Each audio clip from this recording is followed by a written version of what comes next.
only thing that stands between you and your dream is the will to try and the belief that is actually possible. It's a beautiful quote quoted by Joel Brown. So, with this quote, I would like to begin our show named Conversation with Consultants with episode 24 of our Guest Talk series. Good morning, everyone. I am Aditi Jain, Strategic Clients Advisor of SK Associates and Group, and your host for today's talk show. Before we begin our talk show, let me briefly introduce SK Associates and Group. We are an ISO certified management consulting firm registered under the MSMET Act 2006 with the Government of India. Our mission is to provide consulting services to student entrepreneurs globally, covering areas such as compliance, operations, marketing, research, development, capital strategy, and operations. Our passion lies in helping these budding entrepreneurs bring their dreams to life and contribute to global economic growth. Exactly as I told you, like entrepreneurship is a catalyst for change and innovation. It's a powerful force that can reshape industries, transform lives, and make the world a better place. So, we are committed to support student entrepreneurs on their journey, equipping them with the tools, knowledge, and networks they need to succeed. Now, before we begin our show, let's take a moment to introduce our guest for today. It gives us immense pleasure to welcome Ms. Shipra Sharma Bhutani, MD and CEO, Jagan Raj Professional Studies, to this special event. We are truly honored by your presence today and we are thrilled to have you share this momentous occasion with us. So, welcome, Ms. Shipra. So, let's start with the first question for today. So, can you tell us about your journey in founding Jagan Raj Professional Studies Private Limited? Paul, thanks a lot to SK Associates and to the entire team. And I'm really delighted to be part of this talk show today. And I must say, this is the need of hour because a lot of startups and a lot of students are looking for mentors and associations like yours, which are one point solution for all their problems and all their services. So introducing myself, I studied in a hostel at Pilani, Birla Balika Vidyapeeth, and then went to IIM Calcutta. And after that, I was an economics professor at BIT with Mesra. During those days, I realized that there is a gap between what industry wants and what is being provided in the academia.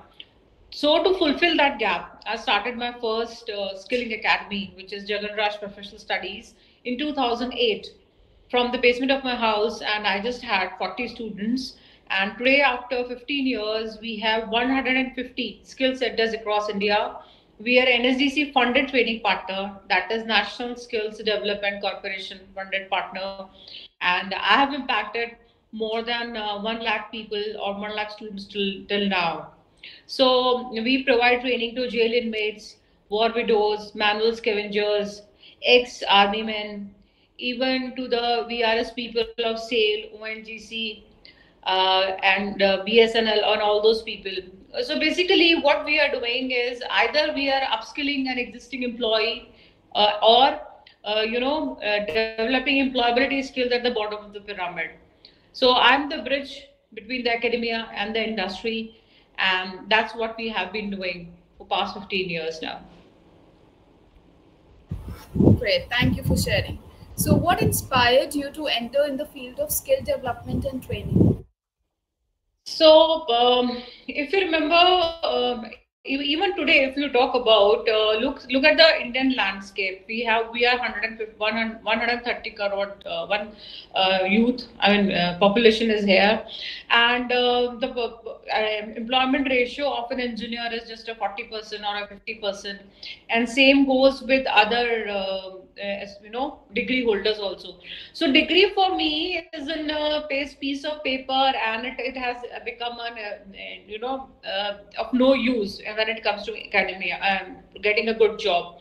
Even an ITI holder gets a higher salary and a higher post than engineering. So what went wrong? So in India, we suffered this red tapeism where it is very difficult to update the syllabus as fast the industry is changing. For example, if today iOS 15 is available and iOS 10 or an iOS 8 is being taught in the academia, then it will be a problem. So I realized during my when I was an economics professor, and that even somebody after scoring 90% in MTech or BTech is not getting a job, then there is a problem. And that was the right move at the right time, because even NSDC was formed in 2008, and today if you look around the globe, not even in India, everybody talks about skilling, skilling, skilling. So today, what the government has done, they have created NSQF, National Skills Qualification Pack. It is like if I have completed NSQF level 6, that is acceptable across the globe because that is as per the global standards. This helps the students to get international placements and also the industry while hiring a candidate, because they know what is the level of skill that student is having. So this was based on my experiences. I started the skill center, and today I think this has become phenomenal, and more people are joining hands for the skill development today. Great. So, what were the biggest challenges you faced in the early stages of your entrepreneurial journey? So, surprisingly, in people don't know what is skill. See, the false skill for them, skilling is like silai, kadai, bunai, or maybe cooking. So initially, creating an identity for myself and my job, profession was very difficult, because people will ask, "Is it a coaching center? Is it a distance MBA, BBA, or are you, providing preparation for competitive job?" But I was doing something which no one else was doing, upskilling. No one has ever heard of it. Even a PhD holder would think, okay, I have done a PhD, now I will get a job. So that was one of the biggest challenge I had. The second thing was people to pay for upskilling. They don't realize they would rather bribe and get a job than go for upskilling. So that was one of the challenges. And the third was the challenge of convincing the industry that their existing employees need training. So I would say that okay, you will invest and buy a 20 lakh rupees machine, but you will not upskill your existing employees by spending 2 lakh rupees. And how will they run the machine? So that these were the initial challenges. Slowly and gradually, now people call and say, no, we want to upskill our existing employees. And second is students themselves, parallelly, while doing BA, BCom or graduation, they are doing some skill-based courses. So this is one of the biggest challenges I had. And of course, being a woman entrepreneur itself has its own challenges, having two kids and family responsibilities. So managing these two things was difficult, but somehow things moved on, and by grace of God, we succeeded, and we are still continuing.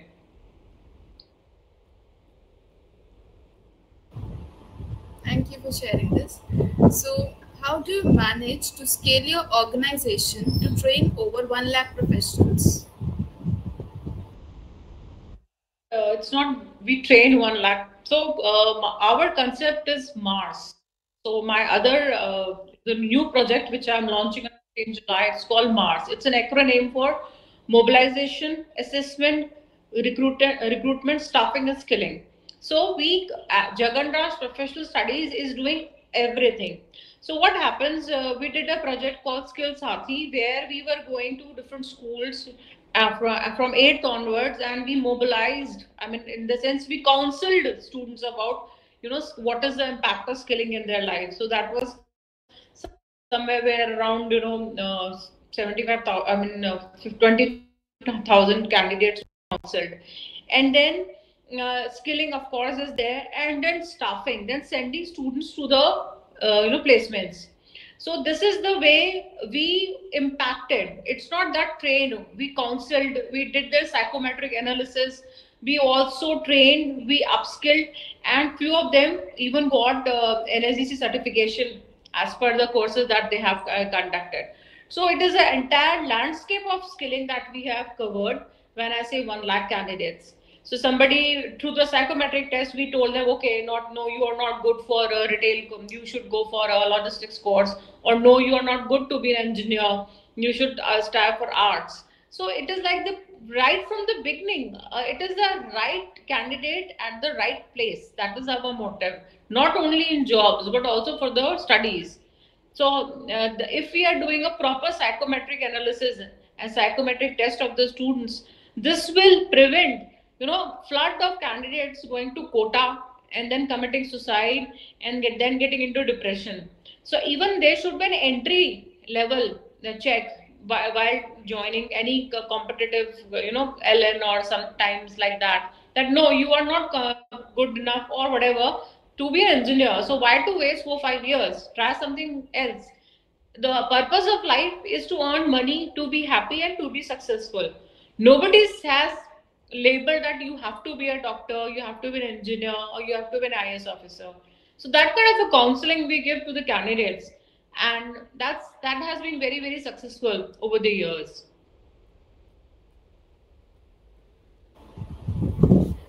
So, what role do you believe entrepreneurship plays in the economic development of India?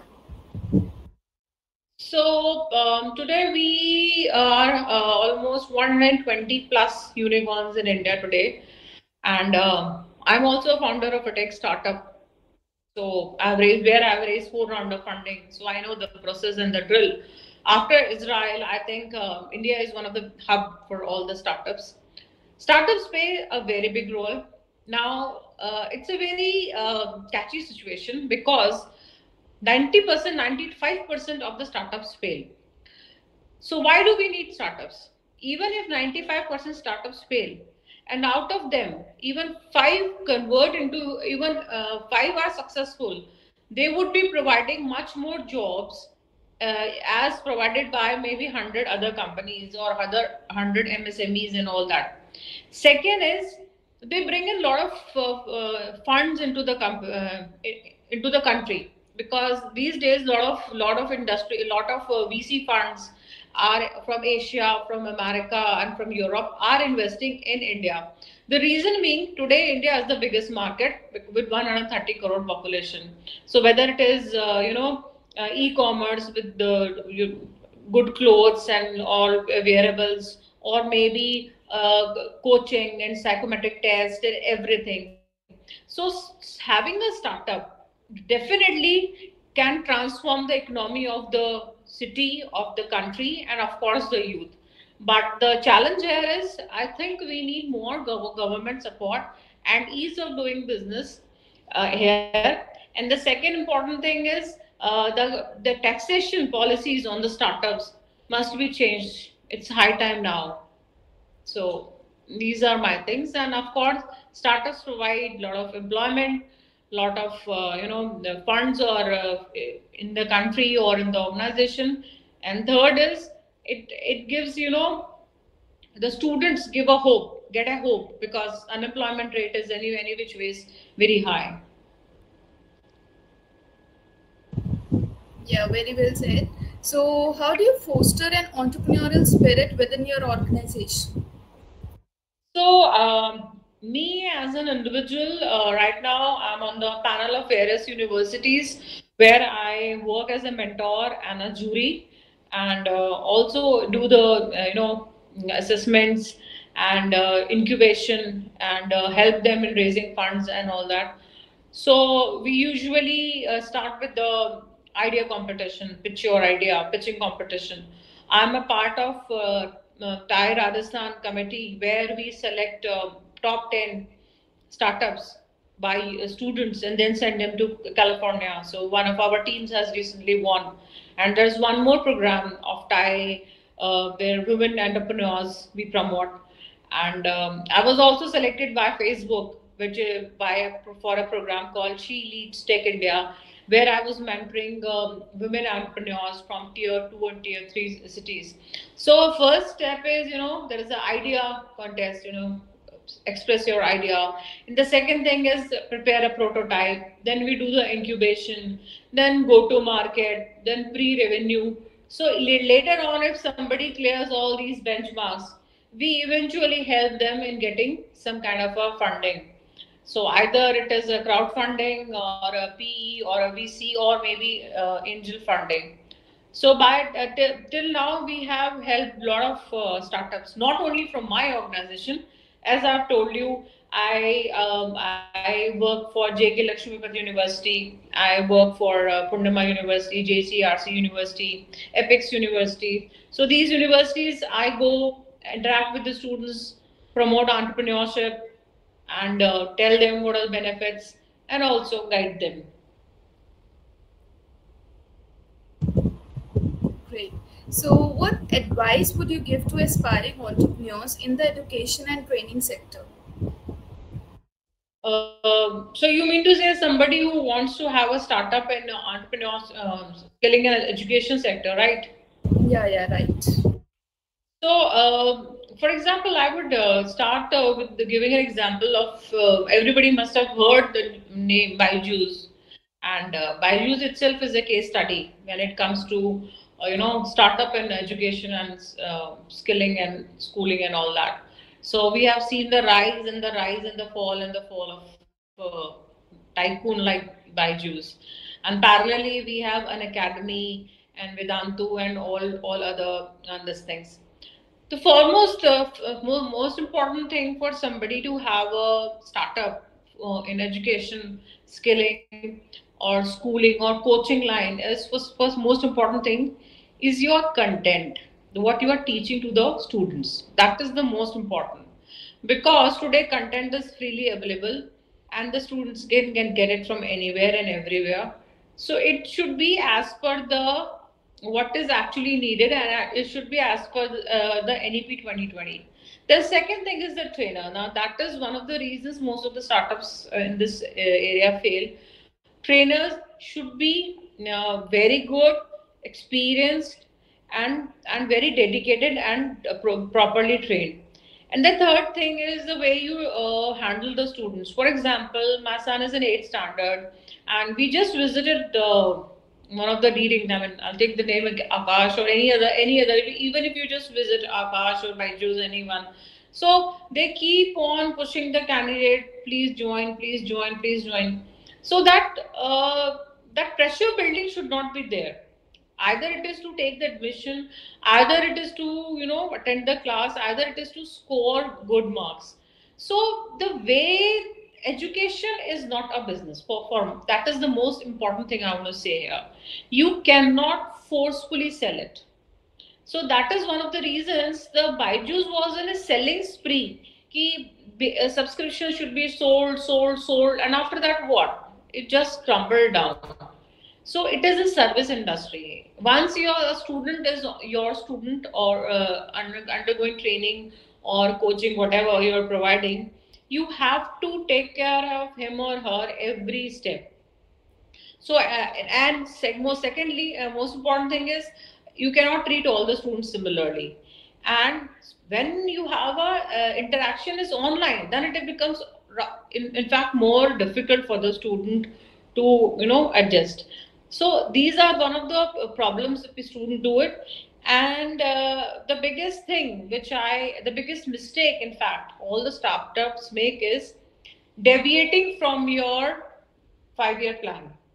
It is very difficult. So I always say it's difficult to keep yourself healthy, but it's more difficult to be unhealthy. So people say, okay, why should I go to gym? It's very tiring. Why should I buy healthy food? So once you fall ill, the entire money that you saved by not paying your gym subscription is gone in 2 days. So then you realize the value of healthy living, healthy eating.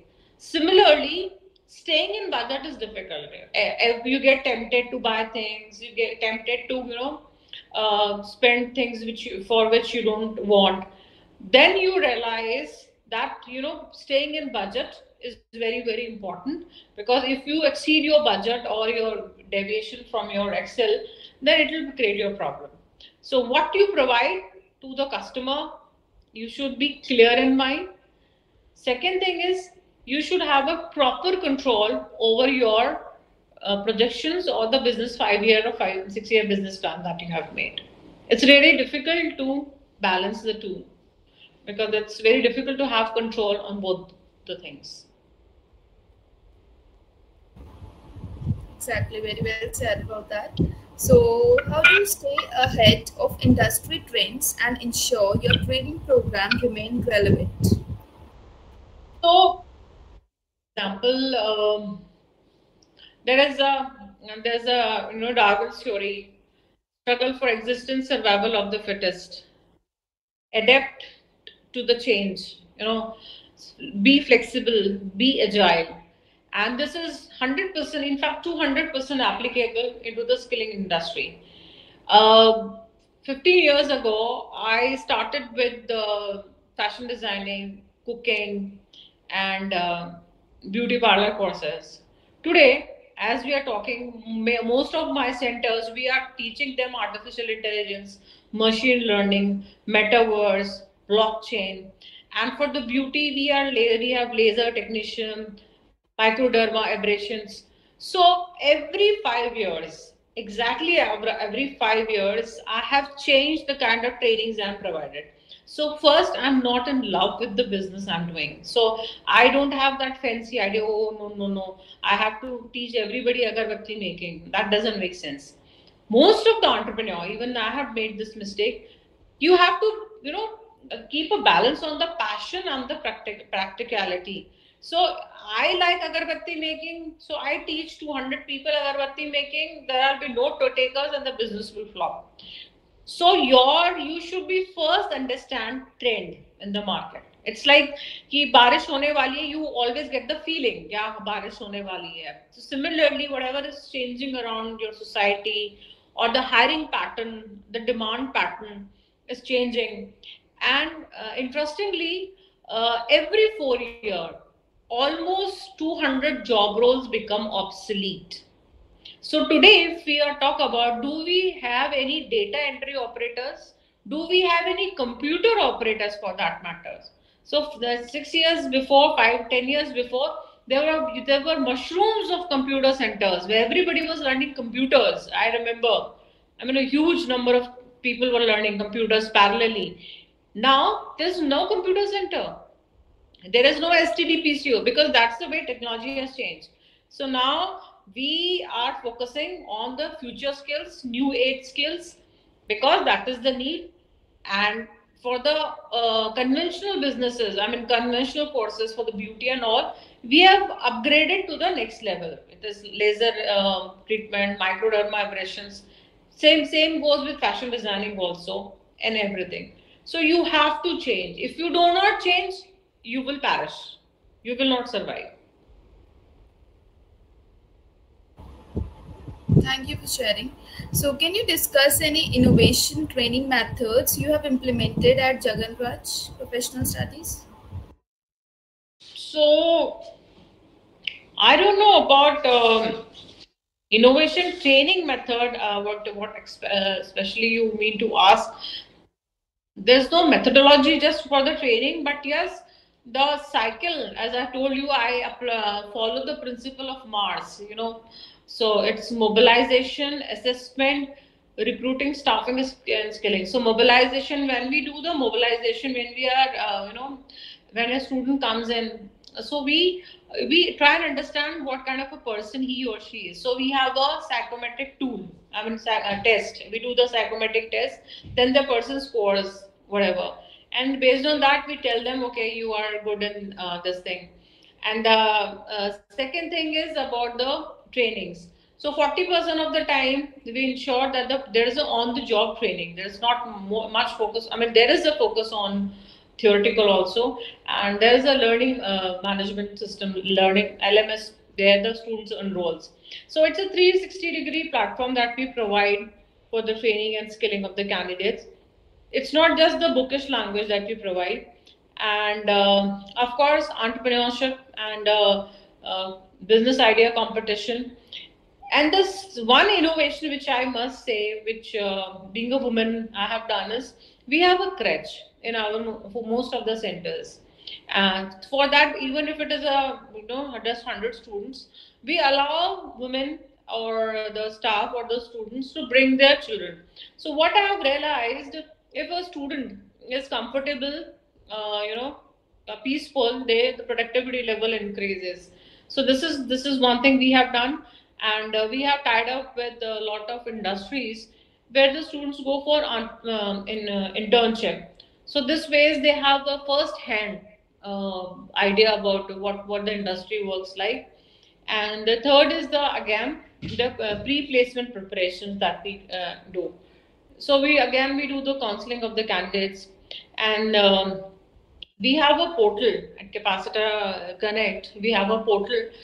So how the industry is doing the hiring. So industry puts in 10 filters. So suppose industry is automotive, they want diesel mechanic at Dharwada, and the age is 18 to 35, salary is 15,000, working hours from 10 to 6, and English is not compulsory, bike is important. So 10 filters they put. The moment the industry puts this filter, all the candidates who map this, they will get an SMS that are you interested in working in a Hero Honda and Darwin for this? Those who say yes, then we do the pre-screening interviews for them, and those who map the requirement, we send them for the. So the pre-screening has already been done. Screening is done when he joins the course. Screening is done when he is studying. So I do not believe in exam concept. I believe in assessments. So there should be a progressive assessment every 3 months, entry level, exit level, every level. So one day, one exam cannot decide the future of a candidate, or nor you can assess that candidate. So these are few innovations that we conduct at our workplace.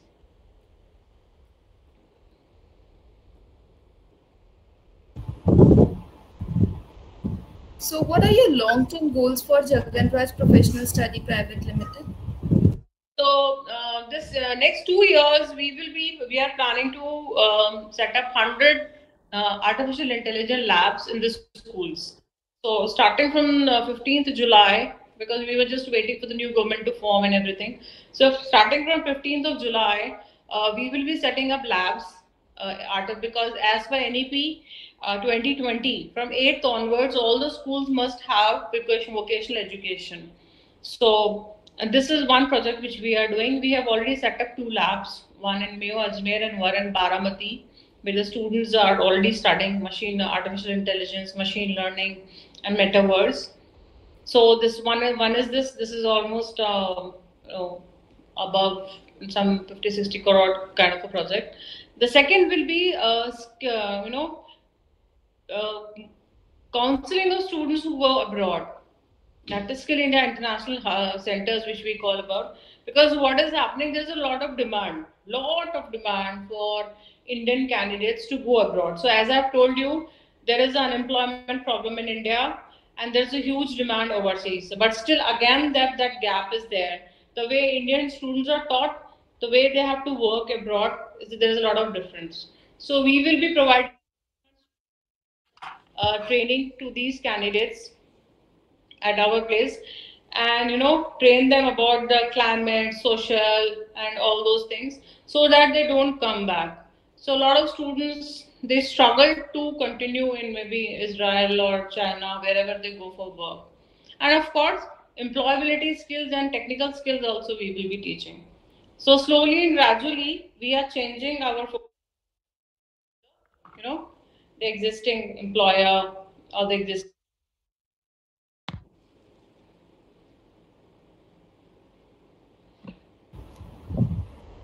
Great, nice to hear this all. So, can you share the success stories of individuals whose lives have been transformed through your programs? Yeah, so there are a lot of people. I mean, I will not tell individual, but suppose like in Muradabad, we have given in Naveli. There's a place called Naveli in Muradabad. It's a small village basically. So in Muradabad, we trained 400 manual scavengers and Safai Karamchari. When I say Safai Karamchari, they are the ones who pick up the kachra, or Swachh Bharat ka irada, and that kind of a work they are doing. And manual scavengers are those people, those who go inside the septic tank. It's illegal though, and there's so much of poisonous gases when they come out. They are technically going into the shit tank of the colony, and they clean it when it's jammed, and they come out. Some of them are already dead, or some of them can't see. I have trained these manual scavengers at the age of 30. Few of them were blind, they had a skin problem or some other problem. So we trained them, we provided food also. We trained them to become security guards. Now they are working in malls of Muradabad, and or maybe a delivery boy, because that's a not much intelligence is required there. So we this is one transformation success story. And the second, and the I think a bigger impact which we have created, we have trained almost 5,000 jail inmates in 15 jails of Rajasthan. So what happens? Somebody goes to a jail for whatever reasons for 2 3 years. It's been there's a stigma attached to it, so they never get a placement anywhere. So we train them for street food vendors. We train them to so that they can run their own thela when they go out. So chola bhatura, Chinese, and all those we taught them, or a barber kind of a thing, or handicraft, agarbatti, diya making, and all those things. It was it's very difficult to train in jails because a lot of equipments they don't allow. The trainer has to be, police verified, and that's most importantly, nobody wants to go inside a jail and train. So it was my passion to give back to the society that I've trained these kind of people. And trust me, this has given me much more happiness than training some maybe police or maybe BSNL officer. Because these jail inmates or manual scavengers or war widows from the army department are the ones who actually needed that training. And the one person, one woman that I've trained in this area is now feeding 5 or 6 in the family. So that is the bigger and the greater impact. And third is like ex-army men. So what happens during the war or something happens to these people, they lose their arm or legs. Now he's a good tank. He was a good tank driver, if I say. So now he cannot work in a civilian. So we train them how to become a truck driver, or maybe how to become a diesel mechanic or something. So we do a little bit modification and changes so that these ex-army men can fit into the civil life and can get a job. So these are few of the departments or areas which we have created impact, and a lot of people have been able to survive. And today, a lot of my students are running yoga centers. Now that is one of the very good success stories. So we trained some 200, 300 people to become. That was in 2017. We were training. That was a 1 year course for yoga. Now, out of them, 12 or 15 have started their own centers. They have taken places and rent for 15, 20,000. And I'm just surprised. It's running full house. Suddenly, everybody is shifting to yoga and all those things. And who are they? Just 12 past people. And now one center, the entire family is working, and he's a yoga instructor. And during the COVID, and they're taking online classes also. So I have a lot of videos of these students, telling about their how that has transformed. So basically, skilling is one opportunity or a second chance for somebody who has not been able to graduate or has not been able to be in the mainstream of education. So the skilling gives you a second chance to have a respectful life, to earn, to grow, irrespective of the field. You can earn being a yoga instructor, you can earn being a spa therapist, or you can even interior designer, anything. The field is very fast. It's 240 job roles available today in India. So these are a few of the success stories, and if you go to our website, you will find more people talking about what they have impacted and how they have been, enjoyed. Great, really inspiring to hear this all. So, how important is to involve local communities in youth empowerment initiatives? Sorry, am I audible? Yeah, so how important is to involve local communities in youth empowerment initiatives? How important it is to involve the youth community? Yeah, it is very important. See, I tell you what, youth community, see, youth has a lot of energy, lot of energy.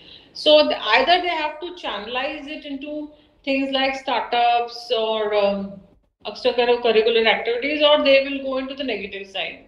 So I always tell a youth, there are two P's in your life. Either you take the path of pleasure, where you're partying, going to different places, alcoholism, cigarette smoking, pleasure, pleasure, pleasure, pleasure. Or you take the other path, that is purpose. So you have a purpose of becoming athlete, or you have a purpose of becoming a startup, entrepreneurship. So youth community is very, very important.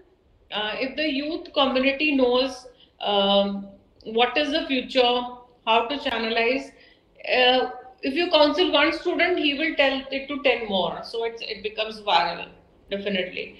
So it is very helpful. I mean, youth community support is very much needed.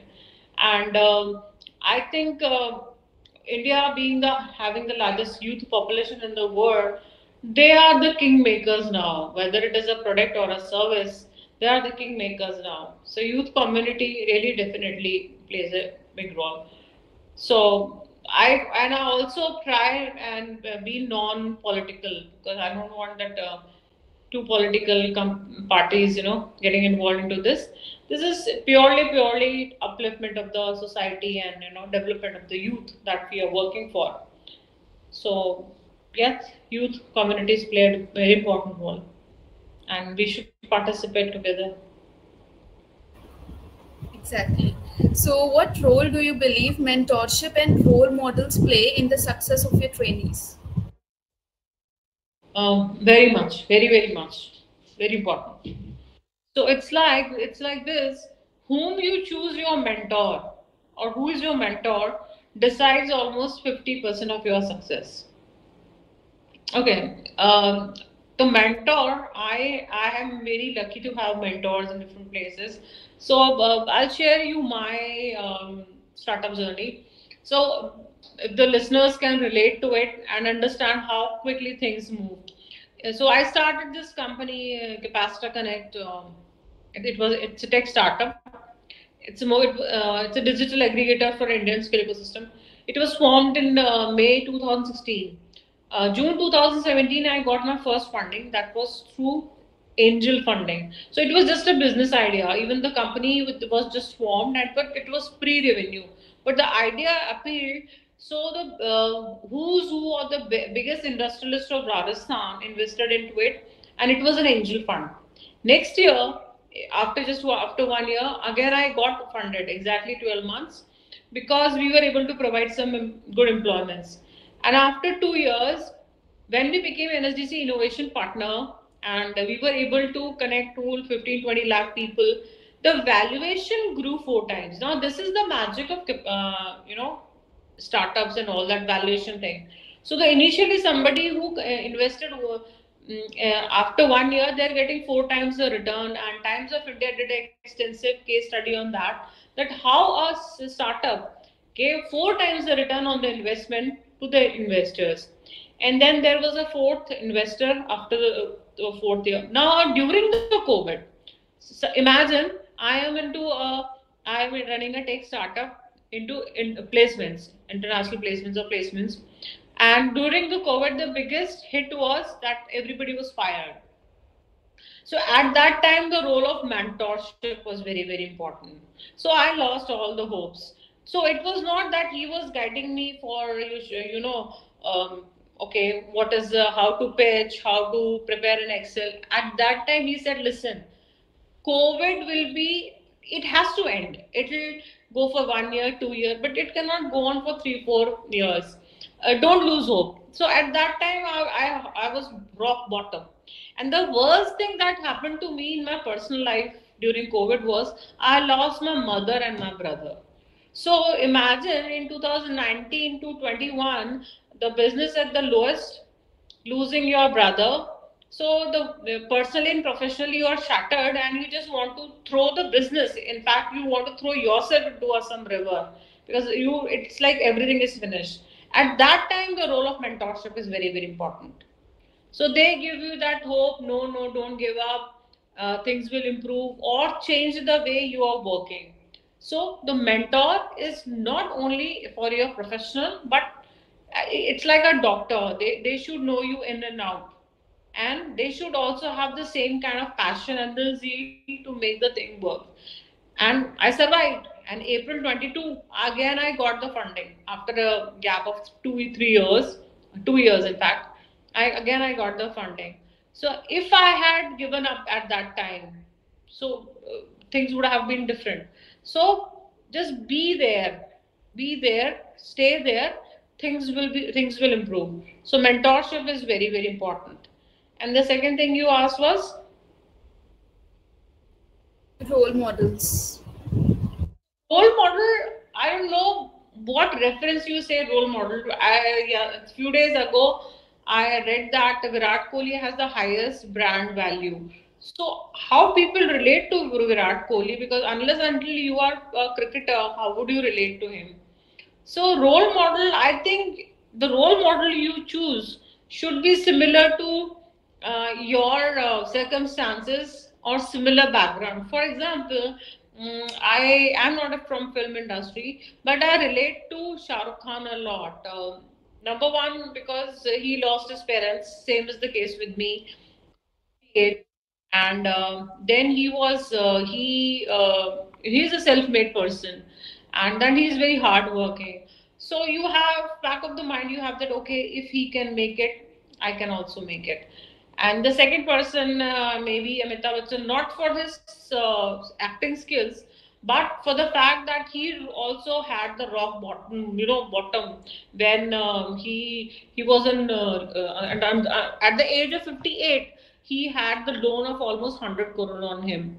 And today, at the age of 80, 77 or 80, whatever, he is like 3,000 crore person. So that is like fluctuations keep on having, never give up. And my role model would be our existing President of India, Honorable Draupadi Murmu, or Honorable ex-Chief Minister, ex-Prime Minister, Mrs. Indira Gandhi, because how they balance their personal tragedies and also excelled professionally. So these things really, really, motivate me a lot. I will never relate. I can never have a nepo kid as my role model. I mean, no, I mean nothing personal or nothing offensive about it, because somebody who has been surrounded with a lot of opportunities, money, praises, and support. I don't know how they lived, or what do they do the thing, what struggles they had. But I could definitely relate to somebody like Draupadi Murmu, long honorable President of India, or ex-Prime Minister of India, Indira Gandhi ma'am. So I can understand the pain, I can understand. So the role model should be realistic, not a fancy one. Somebody sitting in USA, Europe, very different. Then you will get frustrated. Okay, he can do it, but why can't I do it? Because his circumstances are different, mine are different. For example, a same plant cannot grow everywhere. You need different set of soil, you need different water temperature, air. So every individual is different. Choose what suits you best and what's compatible to you. So you have to be very particular and selective in your role model as well as your mentor. Beautifully explained. So, what are your current, what are your views on the current state of education and its alignment with industry requirements in India? I was a part of NEP 2020. A lot of changes has been made. Now the second, it's good in books. It's written. Execution of National Education Policy 2020 will be a challenge. Let me tell you very frankly, because and it should now. What will happen? Half of them have implemented, half of them are not implemented. The students will be very confused and they will be very troubled. The second thing is, when are we expecting the similar kind of change in MBA, engineering, medical, and other things? So, still that transformation in the syllabus and the teaching methodology at the technical institutions is also required. And the government also should think to include some technical subjects in BBA, BCom, and BSc kind of a thing, because still it's not very lucrative to the students. Trust me, unless and until you are doing a BBA in digital marketing or social media or data analytics. So why we are not having that? Why we are not having the BSc in artificial intelligence or BSc in machine learning or BSc in data analytics? So these subjects, data analysis, economics, and all these now should be included in science department. Globally, they are considered as science. It's only in India that economics or other countries, economics is an art subject, BA, MA. So no, economics is a science, and that changes the whole perspective of the industry. So yes, a lot of changes are required, the way students are taught and also the syllabus, both for the undergraduate and the graduate. Second thing is the lot of input should be taken from the industry. So don't go the blind and you blame industry that there's no placements happening. Take input from the industry. Right from, I would say, right from the Flipkart to Zomato to the manufacturing of maybe ISRO, you can take feedback. At least there should be lot of interactions happening with the industry and the academia, that what do you want and what do you want. So it is like like the two spouses fighting. Academia is like, why don't you give job to our students? Why don't you give job to our students? We have taught them the best. On the other side, the industry says, we can't hire your students. We can't hire your students. They don't know what we want. So, number one, industry is suffering because they're not getting the skilled manpower. On the other hand, the students and the academia are suffering because they're not getting, the students are not getting placed. So, there should be a common platform where a new thing is done, and the government should become more flexible and make fast changes in the syllabus as per the industry requirement, especially the UGC, NCRT, NCVET, all the governing bodies should be changing after, making changes in the content and everything after every 3 or 4 years. That's what I understand. So, what are the skills that you believe are essential for today's workforce? Attitude is very, very important. You might be a 100% scorer, but you are not you are not disciplined. You come to office late. You don't finish your work on time. You don't report properly. You misbehave with your colleagues or with your bosses, and integrity.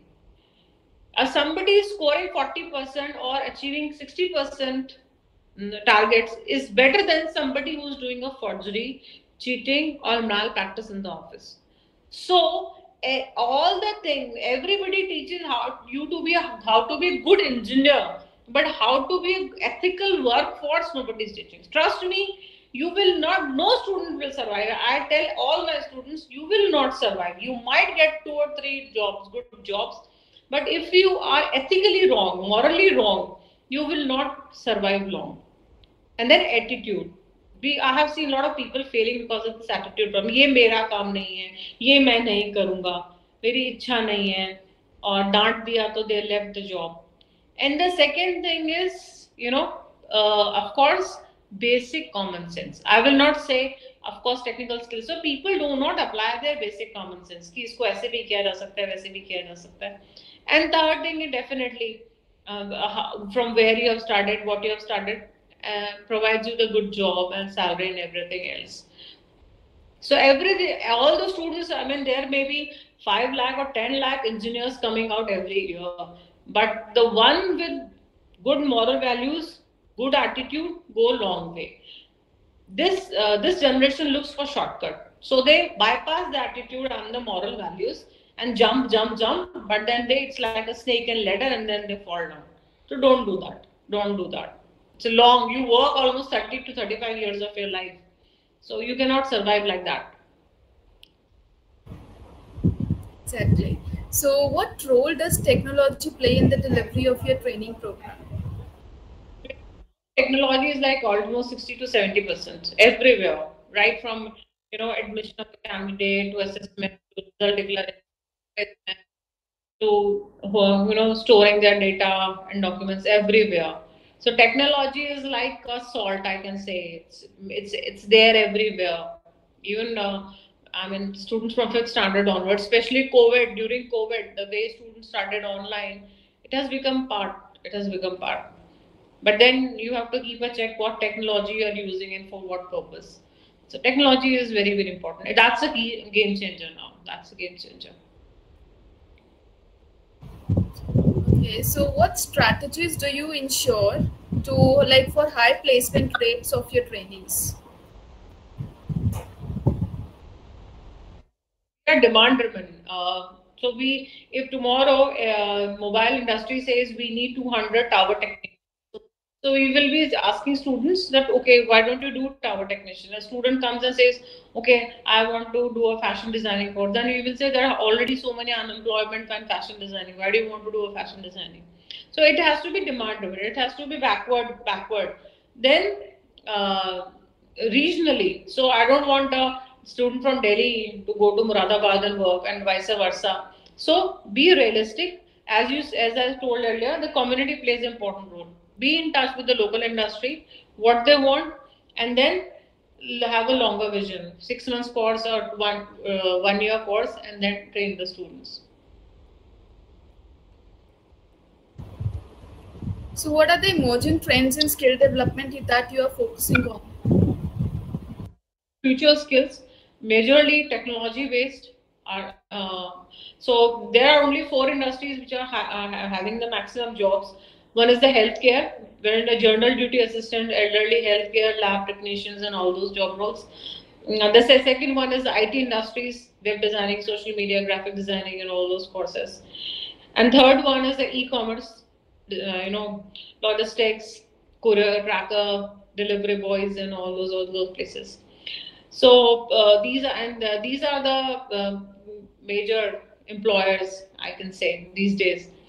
So more or less, we try and find job roles related to these courses, and that's what.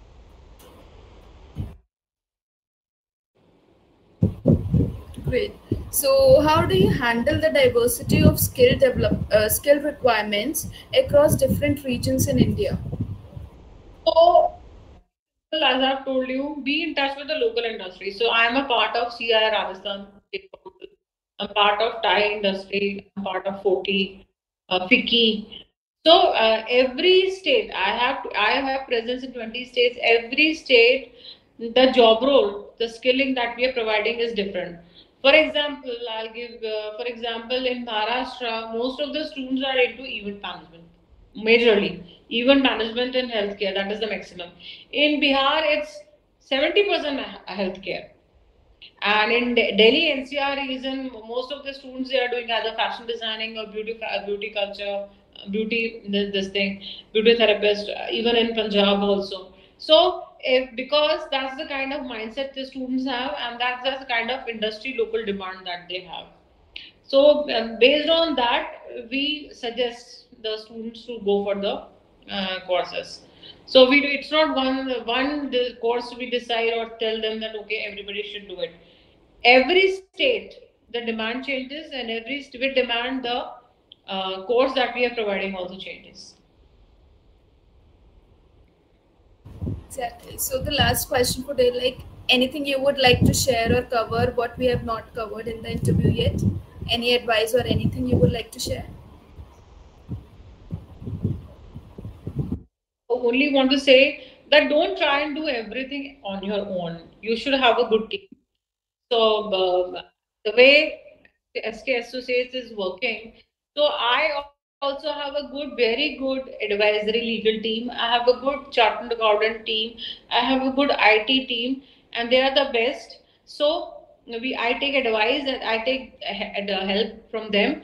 So I am an expert in skilling, trainings, and placements. I don't want to become a lawyer. I don't want to become a CA. I don't have to become an IT.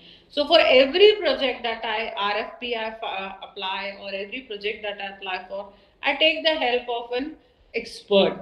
Usually, just to save 2 3 rupees, or just to whatever, I don't know.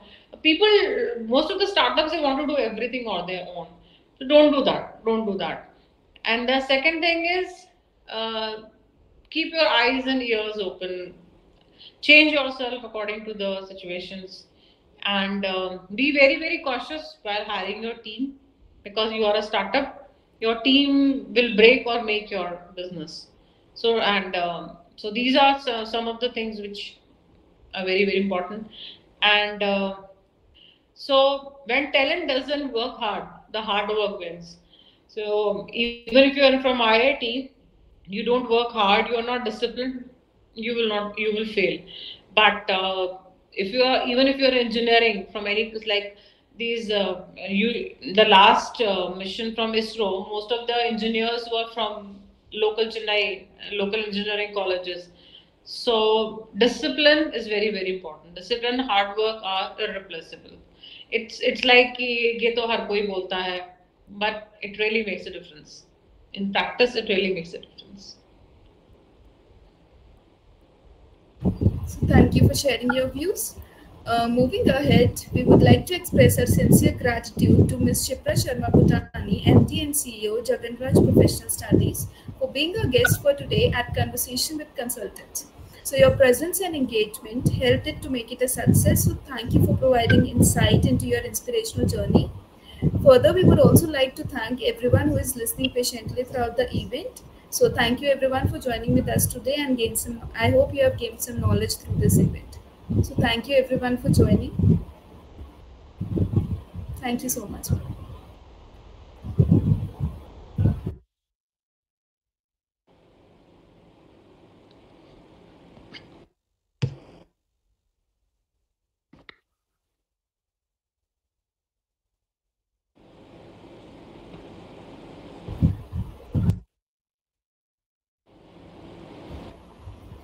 Everyone is requested to kindly leave the meet.